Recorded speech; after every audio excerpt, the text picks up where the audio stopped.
आज के भारत में पावर यानी शक्ति तक पहुंचने के दो रास्ते साफ दिखते हैं। एक है राजनीति का रास्ता, जहां दांव पेंच और विकास की बातें होती हैं, और दूसरा है आस्था का रास्ता, साधना और भक्ति का मार्ग। तो चलिए आज इन दोनों ही रास्तों को जरा करीब से समझते हैं। तो देखिए, यहां दो अलग अलग दुनियाएं हैं। एक तरफ एक ताकतवर मंत्री जो अपनी पहचान, अपनी विरासत स्टील और कंक्रीट से बना रहा है, और दूसरी तरफ है भक्त जो उपवास और श्रद्धा के जरिए उस दैवीय शक्ति को पाना चाहते हैं। आज हम इन दोनों ही सफर की गहराई में उतरेंगे। सबसे पहले देखेंगे कि इनकी शुरुआत कहां से होती है, फिर समझेंगे कि इनके तौर तरीके या अनुष्ठान क्या हैं, रास्ते में कौन सी चुनौतियां आती हैं उन पर भी नजर डालेंगे, और हां, ये भी जानेंगे कि इस सब का फल क्या मिलता है, और आखिर में ये दोनों रास्ते कैसी विरासत छोड़कर जाते हैं। देखिए, हर सफर की एक शुरुआत होती है, तो सवाल ये है कि इन दोनों रास्तों की जड़ें आखिर हैं कहां। एक की जड़ें हमें मिलती हैं आधुनिक डॉक्यूमेंटेड हिस्ट्री में, और दूसरे की वो मिलती हैं प्राचीन पौराणिक कथाओं में जो सदियों से पीढ़ी दर पीढ़ी चली आ रही हैं। यहां देखिए, ये एक पॉलिटिकल जर्नी का पूरा नक्शा है। नागपुर और आरएसएस से शुरुआत होती है और फिर एक एक करके सीढ़ियां चढ़ती जाती हैं। छात्र राजनीति से लेकर पहला चुनाव जीतना, फिर मंत्री बनना और आखिरकार पार्टी के राष्ट्रीय अध्यक्ष पद तक पहुंचना, एक सीधी स्पष्ट रेखा। और यहां कहानी बिल्कुल अलग है। इसकी जड़ें किसी एक तारीख या दस्तावेज में नहीं है, बल्कि कई प्राचीन कथाओं में फैली हुई हैं।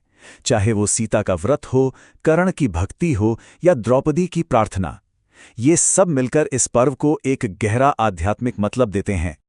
तो अब जब हम ये समझ गए हैं कि इनकी जड़ें कहाँ हैं, एक की इतिहास में, दूसरे की कथाओं में, तो अगला सवाल ये है कि इन रास्तों पर आगे कैसे बढ़ा जाता है। इनके तरीके, इनके अपने अनुष्ठान क्या हैं। देखिए, राजनीति के रास्ते पर जो अनुष्ठान है वो है एक प्रैक्टिकल इकोनॉमिक मॉडल, जिसे कहते हैं बीओटी, यानी बिल्ड ऑपरेट ट्रांसफर। इसी मॉडल से बड़े बड़े हाईवे और पुल बने, और इसी काम ने उन्हें फ्लाईओवर मैन का नाम भी दिया। ये एक ऐसी प्रक्रिया है जिसका नतीजा आप जमीन पर देख सकते हैं। और दूसरी तरफ बिल्कुल इसके उलट है आध्यात्मिक रास्ता। यहां 4 दिनों का कठोर उपवास और प्रार्थना होती है। नहाय खाए से शुरू होकर उषा अर्घ्य तक यहां प्रक्रिया बाहरी दुनिया के लिए नहीं, बल्कि मन और आत्मा की शुद्धि के लिए है, जिसका लक्ष्य सीधे ईश्वर से जुड़ना है। अच्छा, कोई भी रास्ता हो आसान तो नहीं होता। दोनों ही रास्तों पर अपनी अपनी चुनौतियां हैं, अपनी अपनी परीक्षाएं हैं। लेकिन हां, इन परीक्षाओं का अंदाज एक दूसरे से बहुत अलग है। यहां एक बहुत बड़ी चुनौती सामने आती है, पब्लिक स्क्रूटिनी, यानी जनता की और सरकारी एजेंसियों की नज़र। 2023 की सीएजी रिपोर्ट में ये बात सामने आई कि द्वारका एक्सप्रेसवे की लागत, जो सैंक्शन्ड थी 18.2 करोड़ रुपए प्रति किलोमीटर, वो कथित तौर पर 250 करोड़ रुपए प्रति किलोमीटर तक पहुंच गई। ये राजनीतिक शक्ति के साथ आने वाली एक बड़ी परीक्षा है, जहां हर फैसले और हर रुपए पर सवाल उठता है। और राजनीति की इस मध्य चुनौती के सामने देखिए आस्था की परीक्षा। ये राजा प्रियव्रत की पौराणिक कथा है।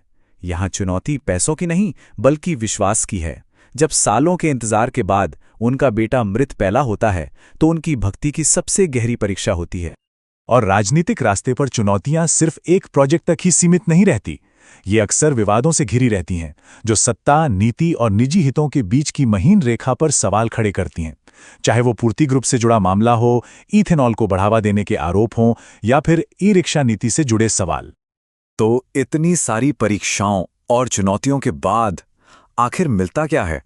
इन मुश्किल रास्तों पर चलने का फल क्या है? पुरस्कार क्या है? राजनीति के रास्ते का फल तो देखिए एकदम साफ साफ दिखता है, जिसे हम नाप सकते हैं। ये आंकड़े बताते हैं कि सिर्फ एक दशक में देश के हाईवे नेटवर्क में 60% की जबरदस्त बढ़ोतरी हुई। ये सड़कें और फ्लाईओवर वो उपलब्धियां हैं जो सीधे सीधे लाखों लोगों की जिंदगी पर असर डालती हैं। और दूसरी तरफ है भक्ति के फल। ये कोई आंकड़े नहीं हैं, ये वो वरदान हैं जो दिल से महसूस किए जाते हैं। परिवार की सुख समृद्धि, अच्छी सेहत और बच्चों के लिए आशीर्वाद। ये वो आध्यात्मिक पुरस्कार हैं जो विश्वास की डोर को और मजबूत करते हैं। तो हमने फल देख लिए, कुछ टैंजिबल जिन्हें छू सकते हैं और कुछ इनटैंजिबल जिन्हें महसूस कर सकते हैं। पर जब काम पूरा हो जाता है और प्रार्थनाएं खत्म हो जाती हैं, तो पीछे क्या छूटता है? लेगेसी क्या बनती है? राजनीतिक विरासत, जैसा कि हमने देखा, थोड़ी पेचीदा है। इसमें विकास भी है और विवाद भी। और इसके साथ जुड़ी हैं सत्ता के स्वभाव को लेकर दी गई चेतावनियां कि कैसे सत्ता इंसान को अहंकारी बना सकती है। ये एक ऐसी विरासत है जो ठोस उपलब्धियों और गहरे सवालों के बीच एक संतुलन बनाती है। इसके ठीक उलट आध्यात्मिक विरासत है आस्था की, एक ऐसी अटूट कड़ी जो पीढ़ियों को भक्ति, विनम्रता और कृतज्ञता के भाव से जोड़ती है। ये एक ऐसी परंपरा है जो सदियों से बिना रुके चली आ रही है और आज भी उतनी ही शक्तिशाली है। और आखिर में ये सवाल हमारे सामने खड़ा होता है, कौन सी नींव ज्यादा मजबूत है, कंक्रीट की या आस्था की?